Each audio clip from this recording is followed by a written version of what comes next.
I've made sure to click save history after retirement in case we've lost anybody. We've hopped another 3 years into the future. It's June of 2040, my friends. All of our kids, except Chase, had contracts that expired before the end of 2040. Chase is the end of 2041. As you can see, it's June 30th, 2040.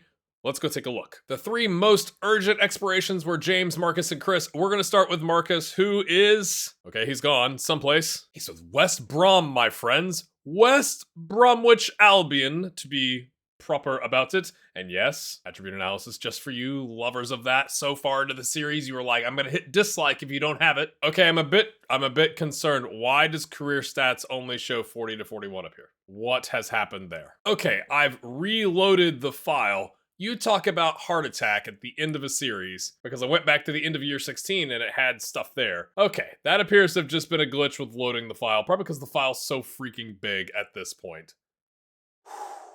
Okay, blood pressure, down. Okay, I'm really confused. It shows 3738 and 3940. We are some reason missing 3839. So we're not sure if he got sold or if he went on a free. Okay, let's just go back. Okay, we're gonna have to chop this together because it doesn't show 3839. Is it because in the end of year 17 is when I clicked keep history after retirement? Has that broken everything? But my friends, we'll go back to the first year of the 3 we're looking at, 37-38. He gets 23 goals for Real Sociedad. He finally kind of like makes his mark. 23 goals, that's unbelievable. Obviously, you can see the other stats down there, another 4 goals in 4 international starts. But then hopping forward past the second year to the third year, he's now with West Brom. We're not sure if he got sold or not. And he has 25 substitute appearances and 7 goals. And no international. And it's not like internationals tagged on to 40-41. What has happened there? Let's go back a year. How strange. It has it here. 38-39. He has 37 total appearances, 20 goals. So he actually has 2 20-goal seasons in a row. We just didn't, and he got another assist. Again, no international. But has he aged out of the international at, in this case, age 32? Okay, let's go look at Real Sociedad. So the last couple seasons, they finished 5th, then 6th, then where are they right now? 8th, but that's without Marcus. And at the end of the 38-39 season, they let Marcus walk on a free. So he signs with West Brom, but I don't think he waited until April. I think they've signed him and then extended him an extra season until 2041. So he signs in April, because obviously, math, you can't have 27 appearances starting in April. So he gets picked up on a free by West Brom last season, right? The 39-40 season, and helps propel them with his 7 goals, mostly off the bench, into a second place finish. So they're back into the Premier League. Look at that little run from West Brom. They're in the Premier League quite some, kind of a yo-yo team, but fair play. Yeah, July 19th, 2039, so he's not on the market for a whole 3 weeks, and they pick him up on a free. Now, this is interesting because Marcus shows up in the second game. Now, it is the EFL Cup, so maybe he's like the rotation guy. He scores in the 3rd minute because that's what Marcus From does. And then he scores against Sheffield Wednesday in the 47th and the 81st minute in a 3-0 win. And then he scores in the 83rd minute against Nottingham Forest, the 79th minute. So, like, he's playing, but it looks like he maybe started a little bit. Maybe this is one of his 2 starts, clearly, unless there was, like, some horrific injury. But yeah, they've got him listed now as an impact sub. We'll never know if that was what happened at the beginning of the year or after he signed the contract extension, but he's not the man anymore. But he's getting paid. I mean, when you look at the wages, he's middle of the park, but he's the 8th guy off the bench. And yes, there's the attribute analysis. He's actually remained pretty injury-free from like a major injury. Like he had those 3 kind of almost back-to-back, but in the last 3 or 4, 3 seasons, not a whole lot happening. So this is the easiest way to see what happened. As you can see here in the purple in 2039, he's released on a free, and less than 3 weeks later, he's signed by West Brom on a free. They get promoted to the Premier League after this season.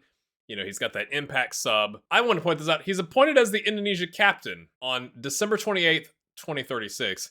He broke the record for most goals, gaining his 71st goal in a match against Iran at the age of 29. And then, less than a year later, he retires from international football. What?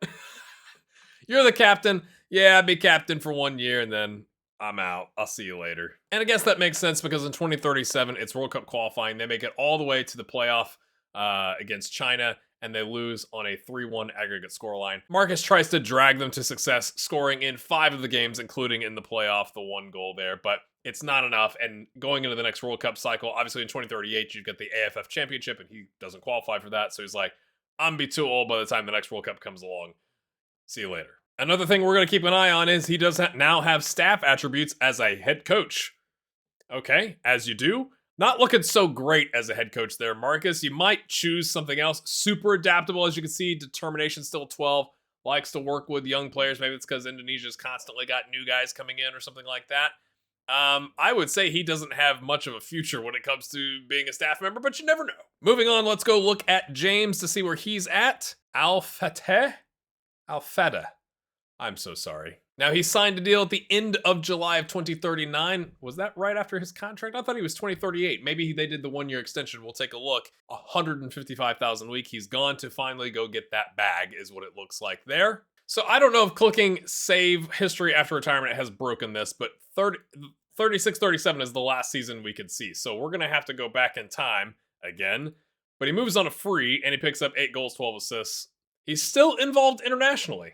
Interesting. And you might be thinking, maybe you should have clicked keeps history after retirement at the beginning. Well, of course, but I didn't. And, is what it is. So as you can see, in 37-38, he does 28 starts with 3 goals on a 7-1-7. He's got 7 international starts as well. A big continental run. 13 games in continental Europe? Or is that the Europa League? With 11 assists? He is the number 10. A 7-6-8 of my brain is just processing. We can't see the 38-39 season. It shows that he moved to Al-Fateh on a free in 38-39. Okay. And obviously gets a bunch of goals and assists there because the level has dropped. I guess that makes sense. He signed on July 9th, so he left on a free. We'll go take a look at his milestones, but 97,000 a week. At the time, it was just a 2-year deal. It looks like they've then extended him. I just think that's kind of funny that Feyenoord signs him on a free in 2032, and he plays the entire time, and then they release him on a free. I mean, they got good value, I guess. Interesting. And they won the Toto KNVB Becker. Yeah, that's the cup. Interesting when you have it clicked on notable that this doesn't show up, but under landmarks, he was stripped of the captaincy in 2036. And he was made the captain in August of 2034, so he lasts 2 seasons, but he still plays, so it must have been something along the lines of, we've got somebody better that's come in. Leadership 11, teamwork 12. I mean, fair. So going back to look at Feyenoord, now this is 38-39 listed here. They finished 4th. That's right when he leaves. They finished 3rd the season before, and currently they finished the season also in 3rd. So they're, solid. Ajax has never, this is wild. I guess they did bounce back a little bit, but they've had some real stinkers. I just want to see what happened. It was a Europa Conference League run. They were in the Europa League in the league phase, in the qualifying phase, and then they got knocked down to the Europa Conference League phase. Why have we named it this?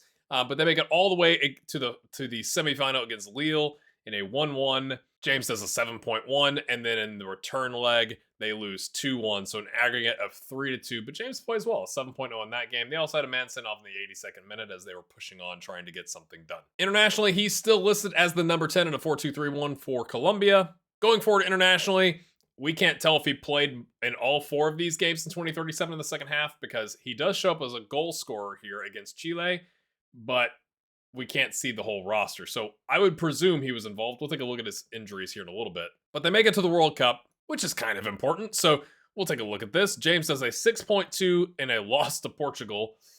Keeper did well, 7.4, but they still lost. They come against Turkey, depending on how you want to say. He comes off the bench as a 6.6. Then they play Thailand in a win there. He does a 6.5. World Cup's challenging, you could say. Then plays Sweden. Have we seen more Wonderkid on Wonderkid action here? He does a 7.1. They beat CDB's Sweden, at least that's my presumption, on a 1-1, and it goes to penalties. Caicedo scores in the 2nd minute. Not that one. Or is it that one? Do I just have a really old photo of Caicedo? I don't know. They then go on to take on Spain, where, does he play? No, he does not play, and they lose 2-1 in extra time. So they go all the way to extra time, and you can't bring James off the bench? Come on, that's why they lost. Then it's back to World Cup qualifying. He starts again there, 7.2. He gets a 6.6 and a knock against Uruguay. We'll take a look at that. Does not appear to play against Brazil or against Bolivia at the end of 2039. Going into 2040, he's back on a 7.6 and a 4-1 smashing of Ecuador, a 6.6 and a draw against Chile. They beat the United States. That seems accurate. Even though it's a friendly, that seems accurate. But he doesn't play against Paraguay. He comes off the bench on a 6.7 in a loss. This is now the Copa America. And then Argentina, he does a 6.9 in a draw. Ooh, okay, yes. That makes sense. He breaks his toe in October of 2039. He's out for almost 2 months, 7 weeks. And that is after in 2037 December, we wouldn't have seen this. He also tore his groin muscle for 5 weeks. But he essentially went 2 years almost without a significant injury. And then he's out for 2 months. And then after that, it's just like some niggling things. I'm sure that tight groin in May made him nervous because he's like, nah. The other thing I love about this is he now has so many traits, I have to scroll. So you can look at these as I scroll through here and pause if you want. I just think that's fantastic. So he's got at least a year left on his contract. He's 33. He's still in the international setup. So like, how long can James go? We'll find out next time. Now, the other kid we had left with a contract expiring at the end of the 2038 season, like June of 2038, was Chris. And he's still with us. He's now with Schweinfurt.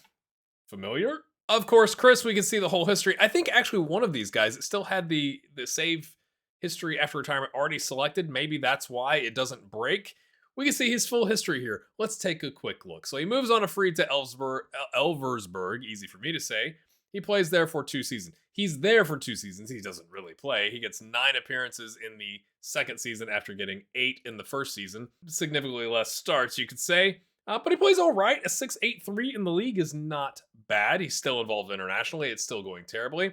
Now in 38-39, he moves on to free to Schweinfurt, which is in the third Liga. So having all the leagues, this is what makes this hard for me, is to process all the leagues, and the game crashes sometimes because I've left it holidaying for too long. This is why I wanted to do that. So he moves down yet again to another division, to the third Liga. He gets 28 starts, so does a 6.87. He's kind of found his level, I think we could say. Another 8 international, although it's a 6.75. Is that his best season? I think that is his best season since Real New York FC, which we're really not counting. So 28 starts and a 6.87. I mean, he's had a higher rating in one season, but that was the Kaiserslautern's second team, right? Both of those. But in terms of playing for the first team, that's his like career high. So we're ending on a high note here. Okay? Are we polishing a bit of a, yeah, maybe a little bit. Okay, then he does another 27 starts. Picks up 2 goals and 3 assists on a 6.79, so he's loving life in Schweinfurt. I just love this because I've never heard of Schweinfurt. So they disappear from existence for quite some time. Then they get actually to the Zweite Bundesliga in 37-38 before getting relegated and kind of going back to mid-table. But they're not down here in whatever the 4th level is in Germany. And since we haven't had much to celebrate with Chris, we're going to go look at his 2 goals in the last season. One is unfortunately a loss. They play with 10 men after the 21st minute, and they're down 2 goals in the 9th minute. Yikes. But he scores in the 55th minute. He's trying to help pull them back. And then they draw against FSV Zwickau, maybe. And again, give up 2 incredibly early goals, and then they bounce back. His goal is the first of a comeback in a draw. So go on, Chris. Now, it looks like he's now a fringe player, so we're not sure why that is, but he played a lot last season. Maybe they've finally signed somebody to take his spot. Maybe B. Bielstein here is now on a regular starter, 4,700. That might make sense. And there's a squad player on 1,400, but that's less than what Chris is making as a fringe player. So he's not listed as a substitute. That's probably not great. Okay, this made me laugh. Old Lady Plays left a comment recently about how Chris is a disciplined nightmare. Again, the patron that asked for this asked for a kind of a dirty player, and that's what we've gotten. You can just read that there. That's fantastic. Just perusing this, again, going back to 2037, we can't see the full squad list, but Chris is sent off against Portugal, but it's the 82nd minute, it's fine. And they somehow score in the 82nd minute. I'd love to know what happened there. In 2038, in the Nations League D, they do pick up a point against Malta. Chris plays a 6.8. Estonia, he does a 7.5 with a yellow, but they lose. He gets a 6.9 and a win against Estonia, and a 6.8, and he picks up an injury and a win against Malta. So 2038 was actually pretty good from, San Marino standards. 2039, not so much, losing every game except a friendly. Chris's highlight from that season is a 3-0 loss to Luxembourg. He does a 7.0 on a yellow. Interestingly enough, he's not involved in the setup in the friendlies leading into Nations League C. So I guess I'm surprised. I didn't think that number of points from a few seasons ago would have gotten them promoted out of Nations League D, but it did. I'm thinking it doesn't go well. Now, Chris doesn't have any staff attributes. He's on a contract for another season. We'll have to see what happens. Let's go check in on Greg. He is still at Spurs. Okay, nothing's changed there. He's on 675 grand a week. Something's changed there. And again, we can see the full history. I don't know why. So again, he moves in 37, like the summer of 37, to Spurs on 85 million. He ends up with 33 starts, 7 goals, 14 continental. Might want to take a look at that. Plus another 18 international? Is that possible? How is that possible? In one, I mean, what? I mean, you've got World Cup, I guess, that summer. I wonder if it's counting some of the stuff from 2037. That's weird. 18 international, 7 goals and 5 assists. His second season at Spurs, he does 31 starts, 3, 11, and 4 there on a 7.25, so he is cooking in the Premier League. This time only 10 international and 8 continental, so that's more of what I was expecting. 39-40, another 33 starts. He gets the most goals he's ever had. He tied for the most goals he's ever had in his career with 9. He also picks up another 5 assists on a 7.17 and another 11 international and 12 continental. Let's go see what's going on with both Spurs and with Ireland, but we'll take a look at his milestones first. That may tell us the story. Okay, I've clicked all on the career milestones because that tells a better story for us. So they do win the Carabao Cup in 2038. They are Champions League runners-up, so we'll take a look at that. I know there are Spurs fans in the comments that don't want to see that. He's appointed as the Republic of Ireland captain. That seems awful late in his career, but as you do. And then he's winning lots of like team in Ireland and International Player of the Year awards. They're coming in third place. Who is on the what? Dylan Moore. 30. Okay, he looks quite good. Oh, they're on opposite sides of London. Easy, lads. But he does win it for, quite the run there. Now, first, his contract is from 18 months ago, and it goes for another year, but it does have an optional 1-year extension to go on with that. He's just filthy. 19 technique, 18 passing, 19 decisions, 18 composure. Unfreaking believable. Oh no. They lost the Champions League final to Arsenal. Can you imagine the scenes? Oh, I bet there was riots. 1-0. He does a 6.7. It was a 79th minute late goal. Oh, that is gutting, lads. And they beat Southampton in the EFL Cup final. Greg does a 7.7, but it took a 3-2 to be fair. And they scored all 3 goals in the first 28 minutes and then gave up 2 late goals. Yikes. The following season, they're somewhat deflated. They make the FA Cup quarterfinal and the Champions League quarterfinal, but they end up going out to Benfica. Yikes. And then this last season, they make it to the FA Cup semifinal, but again, the same thing. Quarterfinal in the Champions League, going out to Barcelona, 1-1 on penalties. Greg is still on an important player contract. He is the starting left winger. In a 4-3-3. Okay, going back in time, Ireland does really well in World Cup qualifying. Again, we can't see all the games that Greg was in, but he scores against Andorra and he scores against Luxembourg. In 2038, they've clearly made the World Cup. They get South Africa. They draw, which is kind of disappointing. They do a 6.8 there. They beat New Zealand 4-1. Greg picks up a red injury, though, on a 6.9. It must not have been bad, though, because 4 days later, he's back and he starts off the scoring against Japan. He does a 7.8. They beat them 3-1. And then they take on Mexico, and he does a 6.6. Everybody plays pretty poorly, except it looks like the right back there on a 7.3 with a goal, which was a penalty, and they get skunked 3-1. Then you've got the Nations League. Greg scores against Czechia in the 35th minute on a 7.4. He also does an 8.3 against Montenegro in a win 2-1 there. Overall, he plays pretty well in 2038. Then it's time for the Euro qualifying process, as you do. And Ireland goes 6-3-1 throughout this year. Greg scores against Poland 3-2. He gets the first goal for Ireland. Not bad, son. Does an 8.5 with a yellow. Okay. Doesn't play against Armenia. Plays against France and a loss on a 6.7 with a yellow. Look at all the yellows for Ireland. Goodness me. And then a 6.0 and a win against Kazakhstan. They have 2 guys get injured. What happened in that game? Also against Poland, they have somebody sent off in the 56th minute for 2 yellow cards. They pick up 2 other cards. As a team, Greg does a 6.9. Roy Fitzpatrick apparently is now the man at Ireland. He scored in 4 3 of the last 4 games. But Greg's there too. He does a 7.0 in that game. And so they've made the Euros, obviously. Greg does a 7.1 and a win against the Netherlands. Ireland beating the Netherlands. What is happening? I haven't modified the international database, I promise. Maybe it's just that Greg exists. And that's made more players decide to not go to England. They're sticking with Ireland. They beat Israel on a 3-1 scoreline there. He does a 6.9 and then a 6.5 and a draw against Italy. But that's enough to get them to the next round to take on Denmark.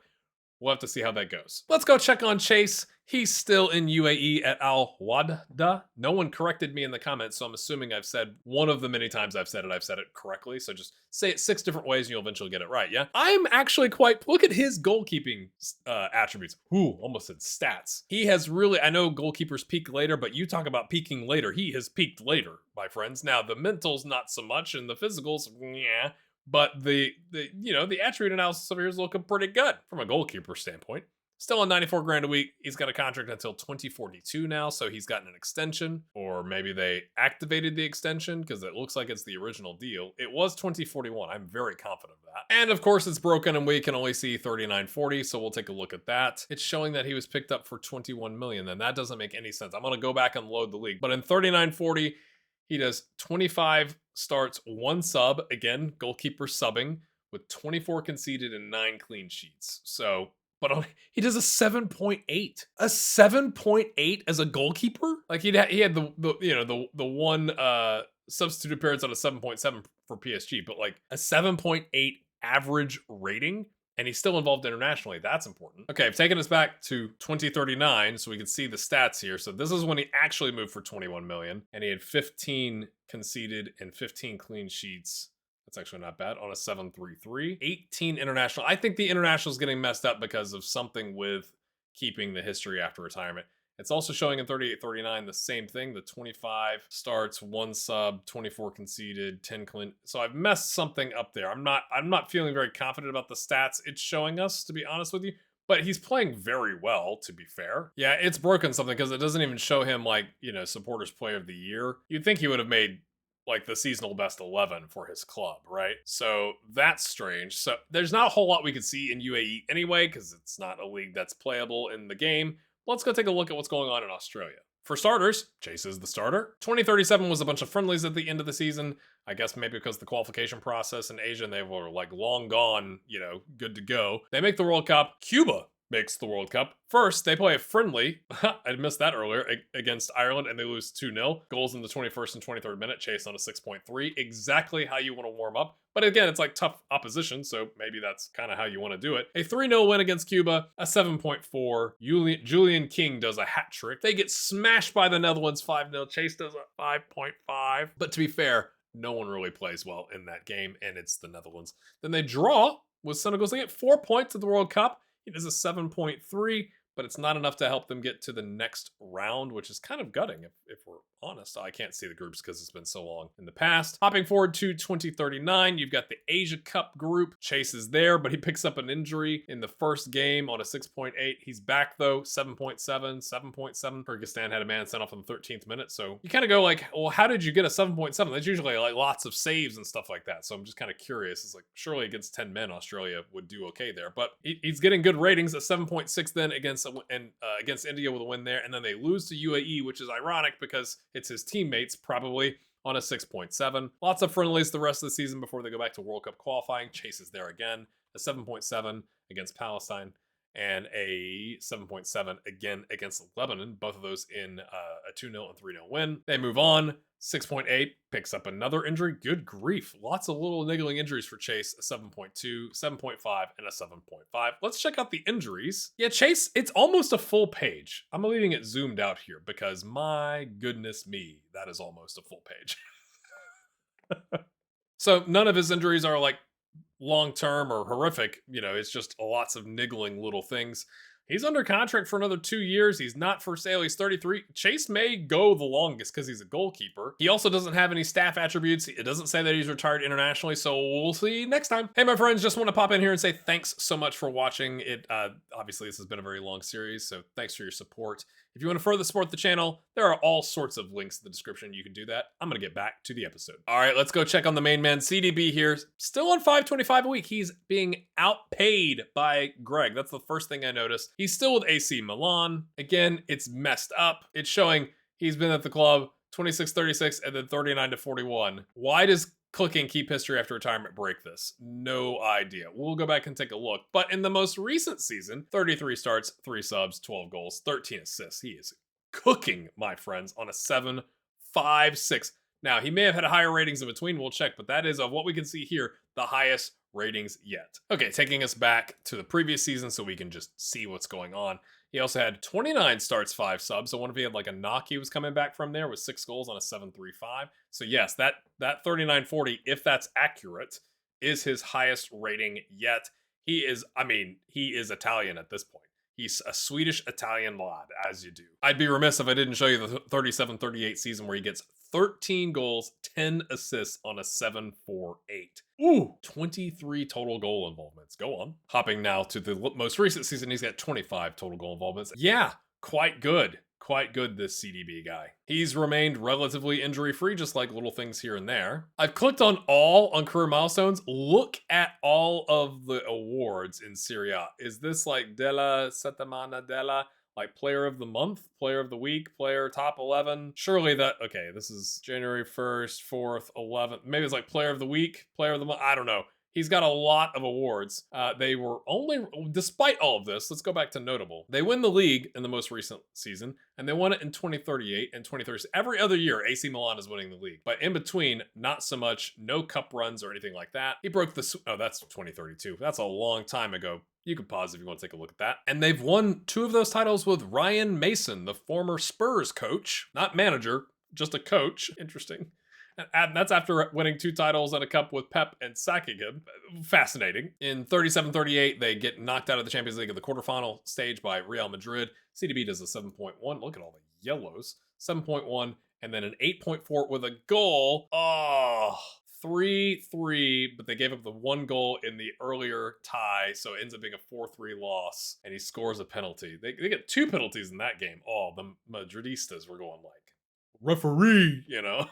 The next season, they lose to Inter Milan in the Coppa Italia final, so at least they're making it, but they're just not winning it. And they got knocked out of the round of 16 by Newcastle. CDB on a 7.2 in the first leg in a loss, but he gets an injury and he doesn't play in the second leg. So clearly that's why they didn't make it. And then in the next season, they get knocked out by, is this the time that Arsenal win the title? This is not the season that Arsenal win the Champions League, but they get knocked out by, admittedly, what has to be a good Arsenal team on a 3-3 aggregate scoreline. It also goes to penalties. In the first leg, he does a 7.8 and then a 6.9. And they got knocked out of the Coppa Italia quarterfinal by Inter Milan, where CDB also scores a goal. And they played with 10 men for the last half hour. He's still listed on an important player contract, although I did think this was interesting. On the team page, he's no longer the key player. This Paul Boyce, who's another midfielder on $450 a week, is kind of the next guy, I guess, if that makes sense. I don't think he's picked up any new traits or anything like that, but I mean, he's still a delicious player. He's on contract until 2041. I have noted, yes, he is picking up interest from the Saudi Pro League. Is he gonna leave? I mean, he's got 1 year left. If you're AC Milan and somebody wants to offer you, if that's his actual value, who knows if that's his actual value, but if somebody wants to offer you 70 million